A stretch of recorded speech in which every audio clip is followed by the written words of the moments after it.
Hello, I'm Diane Morgan. If you know who I am, you know who I am. If you don't, who cares?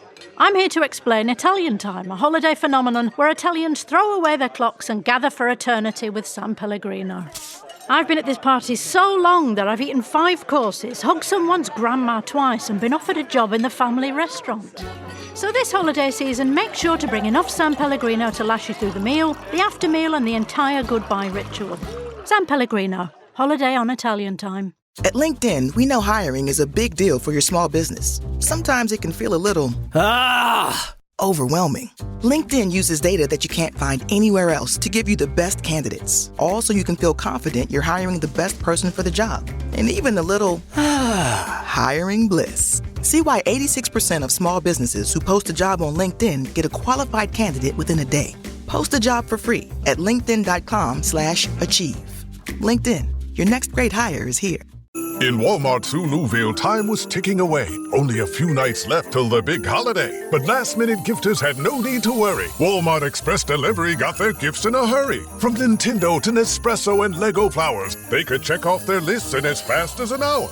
All of Newville, East, West, South, and North could order gifts up until 5 p.m. on December 24th. So this holiday, just do as the Who's do. With gift delivery this fast, they all gasped. From Walmart, who knew? Subject to availability, terms and fees apply. Abercrombie Kids is bringing the cheer all holiday season, and the gifts too. No matter how long their wish list is, there's always room for just one more.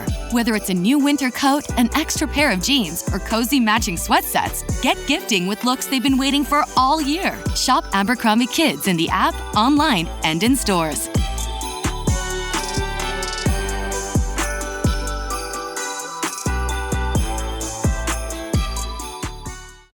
This episode is brought to you by Casamigos Tequila. What do you bring to a holiday party?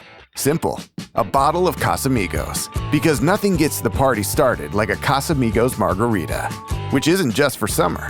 In fact, it's the perfect pour all year round. Casamigos is the gift that always feels right, because anything goes with my Casamigos. Please drink responsibly. Imported by Casamigos Spirits Company, White Plains, New York. Casamigos Tequila, 40% alcohol by volume.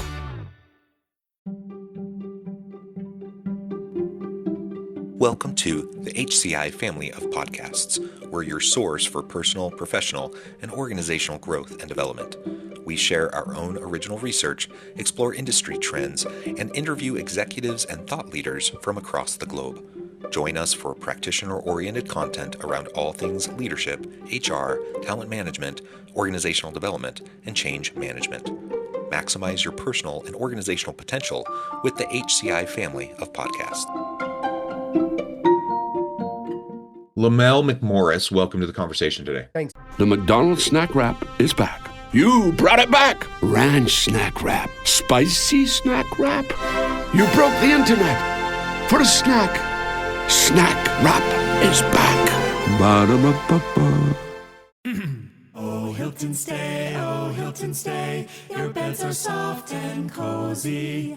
No lumpy couch, no stiff futon, no shower line at crack of dawn. Oh, Hilton stay, a holiday you're saving. When you want holiday comfort you can count on, it matters where you stay. This season, enjoy spacious, comfortable rooms and friendly service when you book with Hilton instead. Hilton for the stay. Okay, Chad, today you're gonna drive the all-electric Toyota BZ. But my electric vehicle phobia. I'm not ready, Dr. Ross. I believe in you. Oh my gosh.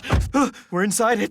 Try to take deep breaths, okay? The ventilated seats, they're touching me. You can do this, Chad. Drive the car. How do you feel, Chad? I feel cured. Woohoo! I'm doing it! The all-electric BZ. One drive can change your mind. Toyota. Let's go places. This is Jason Momoa, and I'll be your finance professor today. Welcome to Banking Smarter 101 with Chime. Bam! First lesson, sign up for Chime and set up direct deposit. You'll be joining millions of members banking fee-free. Second lesson, get cash back on eligible purchases while building credit and a higher APY on your savings. That's how you bank smarter this season. Fa la la la la, class dismissed. Join Chime today. Chime is a financial technology company, not a bank. Banking services and a secure Chime Visa credit card provided by the Bancorp Bank N.A. or Stride Bank N.A. Members FDIC. Optional services and products may have fees or charges. Details at chime.com/fees-info. With a qualifying direct deposit, earn 1.5% cash back on eligible secure Chime Visa credit card purchases. On-time payment history may have a positive impact on your credit score. Results may vary. APY means annual percentage yield. Learn about credit building and more at chime.com. How does PwC take your company to the leading edge? They bring the sharpest minds in tech to your team, so you can bring the ideas that will transform your business. They're passionate about your industry, so you can walk into any room with every advantage. And they're with you every step of the way, so you can know you're headed in the right direction. PwC builds for what's next, so you can get there now. Get started at pwc.com/us/leading edge. 'Tis the season to cozy up with all your favorite holiday movies and shows. You coming? Where? To the North Pole, of course! Like A Very Jonas Christmas Movie and Home Alone on Disney+. Should I burn down the joint? I don't think so. Then snuggle up with The Polar Express and National Lampoon's Christmas Vacation with Hulu on Disney+. I think we're all in for a very big Christmas treat. This season, there's something for everyone with Hulu on Disney+. Bundle subscription required. Terms apply. Visit disneyplus.com/Hulu for details. This episode is brought to you by... Oops! I've got a box of Cheez-It crackers staring at me, and I just wanted that irresistible cheesy crunch. Sorry, that was a total snacksident. What was I supposed to be talking about? So salty, so crunchy, so cheesy. Whoops, lost my train of thought. I've heard of brain freeze, but brain cheese? I'll just have one more Cheez-It cracker, and then I'll get back to it. Meet the computer you can talk to. With Copilot on Windows, working, creating, and collaborating is as easy as talking. Got writer's block? Share your screen with Copilot Vision to help spark inspiration, and use Copilot Voice to have a conversation and brainstorm ideas. Or maybe you need some tech help. With Copilot Vision, Copilot sees what you see. Let Copilot talk you through step-by-step guidance so you can master new apps, games, and skills faster. Try now at windows.com/Copilot. With new, gentler scented Clorox disinfecting wipes, clean finally smells as good as it feels. On everything from lamps to ceiling fans, even on your kid's toy shark. Oh, ouch. Clorox disinfecting wipes, now available in crisp lemon. Find it on Amazon. Clorox, clean feels good. John, thanks for having me. It is a real pleasure to be with you. Where are you joining us from? I am in Chicago, and it is a little chilly, and we actually got a little snow today. So, yeah. Oh, snow. I was just in Chicago just a few weeks ago. Beautiful fall weather at the time. And I'm in Salt Lake City area. It's also very chilly here, though we haven't had snow in the valleys yet. I love Utah. Beautiful, beautiful state. Well, it is just a pleasure to be with you today. Today, we're going to be talking about your book, The Power to Persist, 8 Simple Habits to Build Lifelong Resilience. I love that. We live in a world where resilience is really, really important. Things are kind of crazy, and the complexity seems to continually ramp up. You name it, things are in flux. Socioeconomic, geopolitical, things in our homes, things at work, disruptions all over the place. And how do you deal with that? It really comes down to persistence and resilience, because everyone is going to have their struggles. Everyone's going to have their daily challenges, whether that's, again, in your personal life, your family life, your work life, whatever. And it's not about like whether or not you fall down. It's about whether or not you get back up, right? And dust yourself off and keep going. Yeah. And we all know that, I think, conceptually, but in practice, it's hard to do. And it's hard when you feel beaten down, when you feel like you're banging your head against that brick wall over and over and over again. It's really easy to give up. It's really easy to just take the path of least resistance. While conceptually it may make sense that we just need to keep pushing and we need to keep trying and we need to persist and be resilient. It's hard to do. It's really hard to do. And so I'm really, I'm thrilled to have the chance to chat with you today about your insights, your experiences around persistence and resilience. As we get started, I wanted to share Lamell's bio with everybody. Lamell McMorris is a nationally recognized entrepreneur, activist, and changemaker dedicated dedicated to advancing equity and revitalizing underserved communities. Growing up on the south side of Chicago, he went on to find phenomenal success as a DC policymaker, a consultant in the financial and professional sports arenas, and a civil and human rights advocate. McMorris is the founder and CEO of the Washington, D.C. based company Phase 2 Consulting, which offers strategic insight and external affairs services to some of the nation's leading decision makers in the private, public, and nonprofit sectors, including Fortune 100 companies. He is also founder and managing principal of Greenlining Realty USA, a comprehensive urban redevelopment firm dedicated to neighborhood investment, redevelopment, housing rehabilitation, and home improvement in low-income communities. I could go on. There's just so many really cool things about your background, your accomplishments, but I'm going to pause there. Anything you would like to highlight before we dive on it? No, John, I'm just excited to be here with you and excited to be engaged in this kind of conversation. As you mentioned, it's such an interesting time, right? When I set out to write this book, frankly, I didn't really set out to write a book. I really set out to answer a question that's been asked of me, and that is, how do I keep going? Why do I keep going? And it turns out that we're in a moment in time where this notion of being resilient, being able to press forward, press on, and continue despite both losses and wins, right? Headwinds and good times. I didn't know that it would be such a momentous time and that things would align in the way. I had no idea. I tell people, John, that you know how when a friend of yours has a new car that you've never heard of, right? And then all of a sudden, after that friend gets the car, you start to see it everywhere, right? Yeah. That's how, this thing around resilience hit me a couple of years ago.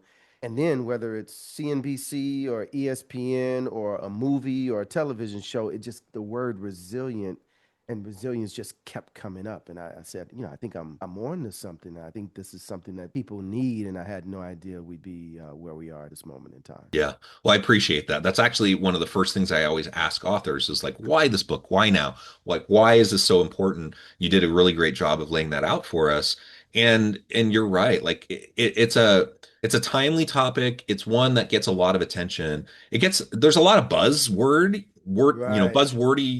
talk around it, but oftentimes we don't get past the surface level of like what it actually means and how it actually plays out.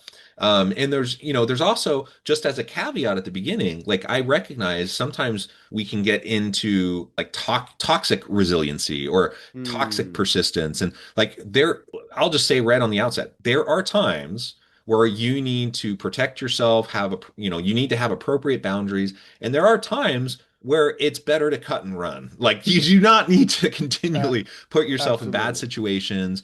Certainly Is that not. what you mean by toxic resilience? Because you're the first person. This is the first time I've heard that. So Yeah, I mean, they're definitely like I've seen people that I would say have a toxic resilience mindset, and it's almost like they are like martyrs. Like they're just willing to suffer endlessly and not get themselves out of bad situations because they believe in resiliency. And resiliency is really great and it's really important. But there are times where you need to protect yourself or your others around you, and it's just not healthy to maintain that. And so I want to acknowledge that on the outset of this conversation. Because yes, you need to take care of yourself. Absolutely take care of yourself. But we also understand life's not a cakewalk for anybody. And so we need to also build the muscle of being able to endure hard things, because we're all going to face hard things, and we can't cut and run every last time we face a hard thing, right? So somewhere in between, like being in a like physically or emotionally abusive environment at work or at home or whatever, that's one extreme that you don't want to be in. And on the other end, you're like, oh, I'm so, it's hard. I'm not going to do this anymore because I don't want to try. That's another end of the spectrum. And most of us find ourselves in between, right? We're somewhere where life is hard. We face challenges. We fall down. We need to get back up. And that's where really I think persistence and resilience plays in. Yeah, I think this notion of toxic resilience.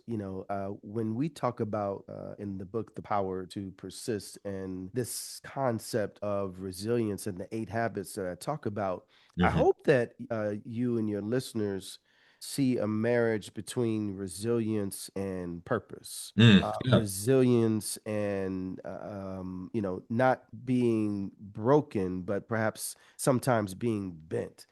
Resilience that is continuing to move us forward towards, just as you mentioned, towards some sense of healing, some sense of purpose, some sense of an outcome.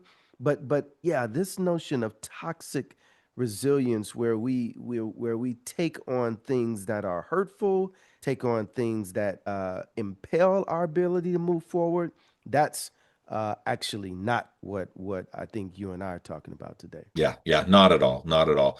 And so, what we're talking about today is really all about the empowering, ability of like a resilience growth mindset, right? That we can learn from setbacks. The only time, a mistake is really, a failure is if we don't learn from it. Absolutely. And so because we're all human, we all have, gaps, in terms of our perceptions, our biases. We all have times where, we just aren't our best self emotionally when we're with other people, or, Sure. or we, mentally, we have a gap in our decision Sure. making. Like we all have that because we're all human.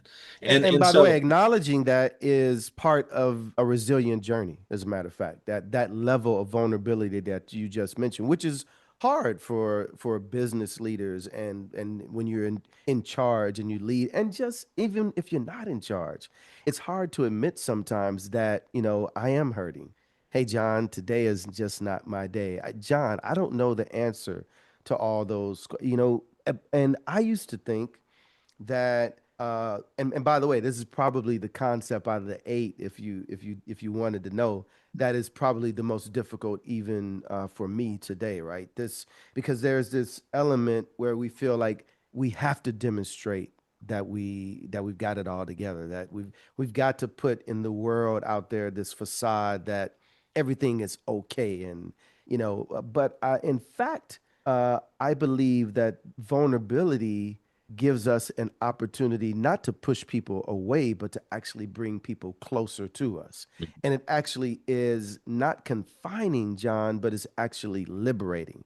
So that's why I really wanted to hone in on that, because in what you just mentioned, you touched on one of the key eight habits, and probably one that I think is the most the secret sauce, but actually perhaps maybe the most difficult for all of us, and that is this element of vulnerability. Yeah, and just to double click on that for a minute, especially I think for leaders, who feel like they have to be strong Absolutely. in the face of challenge, and they have to put on a brave face, and they have to, demonstrate to their team that they know the answers. That's a fallacy. Like yeah, you can't run around Or like, by the way, or that's your role in your family or yeah, in your friend group, right? yeah, It's not just in the workplace and that's in right. organizations and in right. It's that may be you're a public servant, and that may be your role in the community, right? Where you always have to put on this front that everything is okay and all right. Yeah, I'm a father. I have six children, Mm, and they tease. We have a fun teasing relationship, and we have fun together. They certainly know I'm not perfect. right, right, Um, right, and right. and I'm glad that they don't think I'm perfect, or that I'm not trying to be perfect. I grew up. I don't know if it was a generational thing, but like growing up, I did think my parents were perfect. Like Yeah, I really did, and I remember how devastated I was when that bubble burst for me, and how I realized, oh, they are not perfect. They're just flawed humans. And guess what? It didn't actually change. I still love my parents. Like I didn't actually like all of a sudden think my parents are terrible. It yeah. just became it was just the new reality, and it was jarring, you know? But I Uh, want to go back to your six children yeah. and the fact that you acknowledge that they know that you're not perfect.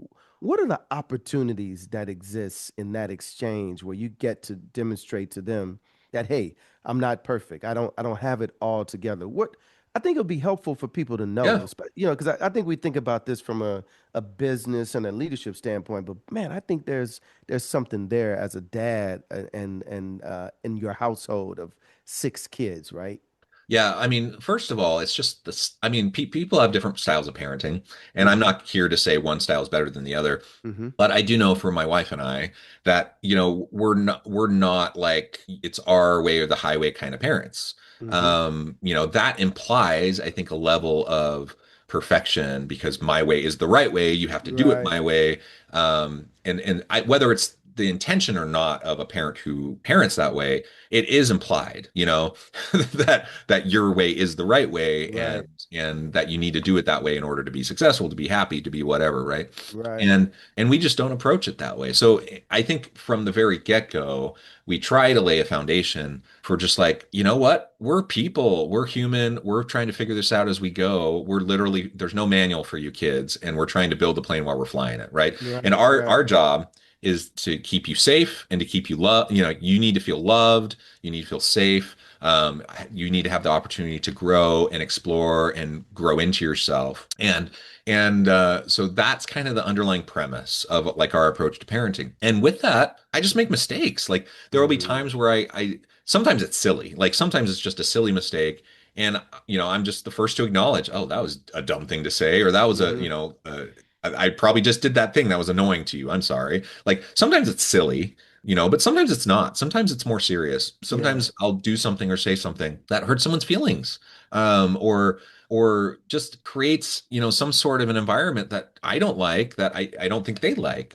And, I try to be the first to acknowledge that. I'm like, oh, I'm sorry, kids. I'm sorry that just happened. I'm sorry that I responded that way. Mm-hmm. I'm having a hard day. Something happened at work. Or I'm, whatever. Like, not to make excuses, but to just couch it within context of like, I'm sorry, like I'm not perfect. And those opportunities happen all the time, because I'm Yeah. human. And I think largely we have a home environment where it's playful, and we can acknowledge that. And like, yeah, they tease me not because they're being mean-spirited, but because they know I can take it. Like Right. one of the signs of like a healthy relationship is that you can rib each other, Yeah. not in like obnoxious ways, but just in lighthearted ways. And so they'll tease me about stuff, and I'll take that. I'm not like thin-skinned.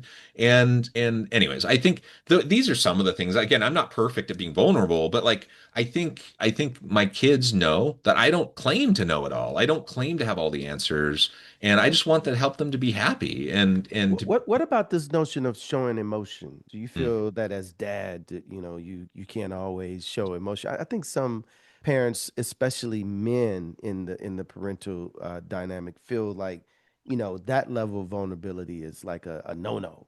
Yeah, and again, maybe it comes back to like general parenting philosophy where I'm your parent, not your friend. I'm your like Right. those types of things. I need to be Right. kind of the strong leader of the home, Right. whatever. Like sometimes there's these kind of mindsets, and again, I'm not here to tell anyone that that's not necessarily okay for you to do in your home, but I'm just like for my home and for my family and really for my leadership style at work, like that's not who I am, and that's not how so it would be totally inauthentic of me to Right. show up that way with people I lead at work or with my kids at home. It would just seem so weird and off, and Mm-hmm. people can tell, when you're not being authentic. Mm-hmm. And so for me, yeah, it's like I can unpack my emotions with my kids. Mm. Like, man, I just had a visceral reaction to something that just happened, and I wasn't my best self in response, Right. because of that initial like fight or flight, kind of visceral reaction. Right. And I can acknowledge that, and I can help while I try to unpack that and understand that for myself, so I have better control, so that I have better emotional regulation in the future. Like I can Yeah. model that for my kids, and I can help them to see like, hey, you're gonna have those same things. Like there's gonna be times where you have a reaction that's not the best reaction, Yeah. and there are ways around that. There are ways to honor and lean into your emotions while not being victim to them, right? And I love so it. we have dialogue around that sometimes, and we just try to be open about that. Again, not perfect by any stretch of the imagination, but I think when you can have like appropriate, vulnerability in front of people like your kids or with Yes. members of your team at work, Yes. and then it gives them permission to be vulnerable. It gives them permission Yes. to share of themselves. And Yes. I can have more meaningful conversations with my kids when they know that that's something I'm open to and that's something I'm encouraging of them to be, and same thing at Absolutely. work. Yeah. Absolutely. It's liberating. It's not confining and restraining. Yeah, you've said that a couple times now, and I completely agree. I think done well, resilience and persistence and emotional vulnerability and authenticity, these are all things that are empowering and uplifting, and they expand the pie, they expand the bubble of your influence and like what's possible. So often we get stuck in fixed mindsets, we get stuck in zero-sum games, and we think it's all like this competition. Like my kids either respect me, or they're gonna walk all over me. Like that's a false dichotomy. Like that's not real. It can become real if that's how we act around them all the time. But like that's not a real decision. Like that's a false dichotomy, whether at home or at work or whatever. And if we can acknowledge that, then we can actually have, productive conversations, have meaningful conversations, and other people can be meaningful, like true to themselves, how they approach you and interact with you if you create that kind of environment. Love it, indeed. Yeah. Well, you've already teased a little bit from the book in terms of the principles. But maybe we can spend the rest of our time just digging in a little bit. What are those 8 simple habits that have helped you to build your lifelong resilience? Yeah, I start off the book, John, with the habit attitude, right? It sounds right simple, and I think folks have heard it, but and you mentioned it earlier, putting yourself in the right mindset, it dictates so much, right? You almost can't get to the other 7 habits effectively without embracing this first concept of attitude, and how our attitude really does dictate outcomes on our behalf. And then one to really dig down, I talk about this notion of gratitude, this having an attitude of gratitude, and I suggest in the book that people every day just kick off your day with a gratitude journal. Just make a list of some of the things, because so often we focus on the negative, we focus on the bad things, but to kick off your day and to start your day with a focus on the things that are going well, the things that you're grateful for, that if you start off your day that way, headwinds may come, challenges may come, trials and tribulations may come, but kicking off with an attitude of gratitude. And I talked to a CEO, a friend of mine who runs a global entity, and he said, Lamell, I take a gratitude walk every morning. I like that. I thought that was so powerful, right? That this guy who leads this major global organization, but even he recognizes that in order to deal with his business outcomes, in order to be the leader of his team, of his family, of his home, starts off his day with a gratitude walk. And so, that is a big deal. And I talk about the importance of focus as one of the 8 habits. I talk about dogged determination, right? Really just being determined and unceasing and unwavering in our desire for the things that we seek and the goals and the outcomes that we're working towards. I talk about the power of a network, and I suggest that your network can sometimes equal your net worth. But it's not a superficial, I see John at a reception and John and I meet and greet and we exchange, business cards. It's actually the investment and the power of building a relationship that emboldens a network of people that are leaning into you in ways that are beyond just someone I can call, in my Rolodex. But that, when my clients and friends and in business see me, the first person they ask about, John, is my mother. How's your mom doing? Because if you know me in business or in personal, you know how much that means to me and how important my mother is to me. And so we'll get to profits and growth and the business relationship, but when we start in a place where we're invested, those are, networking is surface and superficial. Those are relationships that are cultivated and worked on and built and nurtured over time. And so I really lean into that. And I in the last habit that I talk about in the book is, especially for my journey in business and in my personal life, is this notion of faith. For some of us, faith is defined, John, as the substance of things hoped for and the evidence of things not seen, right?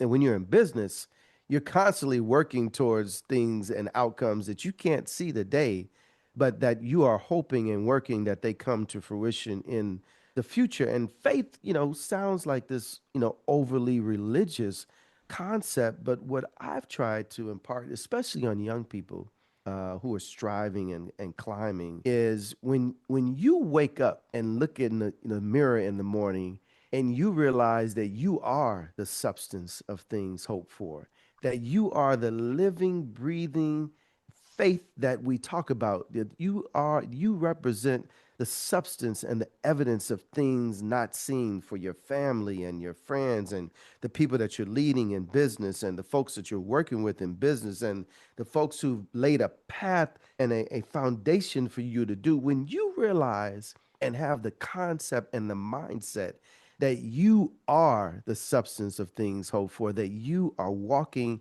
that, my friend, allows you to carry on a resilient journey in this life that money can't buy. It really is a principle of action. So yes, we often talk about faith in religious or spiritual terms. Yes. And in fact, I would say it is in spiritual terms, regardless of organized religion. Like it's a principle of action. Like it's a principle of seeing how you connect with the world around you and with others in your community and moving from conceptual to reality, right? And so there's a level of manifestation that happens through the faith that you have in your own action. And I'm not even talking about like woo-woo manifestation. I manifest this into the universe. I'm just talking about like, if you don't believe that there's the potential for you to accomplish what you're setting out to do, you won't do it, right? And so just having that faith in yourself, having that faith in your team, having that faith in your family, that helps you get through the hard times. And for some, that's also embedded within a religious philosophy or religious paradigm. And for others, it's not, and that's fine. But like ultimately, it's all about how you're going to connect with other people. So yeah, I really love that. I think your ability to be resilient is so much stronger when you have a faith in something, a faith that is more than just yourself, but it's also the people around you. It's your community. It's your it's whatever, right? Yeah. So I bookend, the first habit that I talk about is attitude, which is the last habit that we discuss in the book. The Power to Persist is faith, right? Because they bookend and are so connected, and then everything in between, dogged determination, focus, your network, etc., are the things that help build. But the two pillars, if you will, and vulnerability, but the two pillars are attitude and faith. Yeah. And again, I love how you start with gratitude. The faith piece is so important. It's a relatively simple practice to get into the habit of, whether it's journaling or prayer or going on a gratitude walk, as you mentioned, or like whatever. Like there's so many different ways you can go about doing it, but that simple practice is a really great grounding practice. And let's be honest, we live in a crazy world. Like we do. And there's a lot to focus on the negative, and we don't want to put our heads in the sand, but like you can get overwhelmed by it. So you said a couple of things that I don't think we should gloss over. One, you mentioned that these are simple, and that was set out to make these simple, and we cannot move past the fact that I'm intentional when I state that these are habits. That means these things we have to make a part of our daily rituals. That's how you build resilience. It's not a one-off, do it every now and then. These are 8 simple habits that I hope everyone, young or old, can embrace these concepts and incorporate them in their daily life. I think I lost you for a second, John. Absolutely agree. There you go. I don't think it's rocket science, but it is challenging because anything that is habit, related requires consistency and discipline, and we're human. Like there's so many things that can get in the way. And so start simple. Just, you like do a gratitude walk. I guarantee guarantee you're walking during the day. So like choose some time, and maybe it's a set apart time when you're walking the dogs or whatever. Maybe it's just, that you're going to have 10 minutes walking between meetings, That's right. and you're going to set that side of time to focus on gratitude. And it can make all the difference in the world, though, as we start to get into that practice and build that muscle, so that you're not getting overwhelmed. Like, the world is crazy, it's messy. There's so many things. Like, there's a whole bunch of things that I'm really upset about, and like I'm not happy about. You in your bio, I was reading about how you're a policy oriented change maker. I want to be that. I want to drive change. I want to be an ally to marginalized communities. I want to help be the difference I want to see in the world. But all of that means that I have to recognize like the hard stuff. And I don't want to put my head in the sand and ignore it, but I also don't want to become so overwhelmed by it that I can't do anything to move forward, right? Yeah, and that the change that we seek in others actually begins with us, right? Yeah. It's that whole notion when you get on the plane, and they tell you, hey, put your mask on first, and then you can help others, right? I tell folks that the best sermon that I can preach is when I never open up my mouth, right? We've got to actually live and be what we want to see in this world, and with the people that are around us and in the communities where we serve. Yeah. Well said.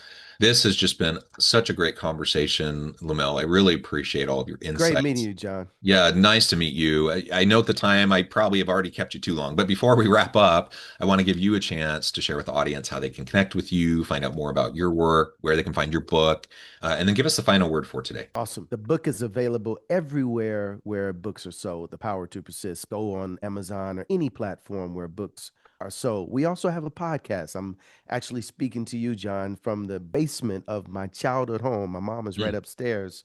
The Power to Persist podcast is available everywhere where you can listen to podcasts. And yes, please, let's persist together. Join me at lamellmcmorris.com, lamellmcmorris.com. I look forward to us continuing this resilient journey together. And I think we have an opportunity, John, to create a movement, and let's persist together. I love it. Thank you so much. It's just been a pleasure. I encourage the audience to reach out, get connected with Lamell, find out more about what he can do for you, check out the book. And as always, I hope everyone can stay healthy and safe, that you can find meaning and purpose at work each and every day. And I hope you all have a great week.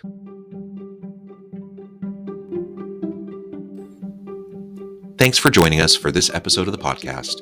We hope you stay healthy and safe, and please join us again soon.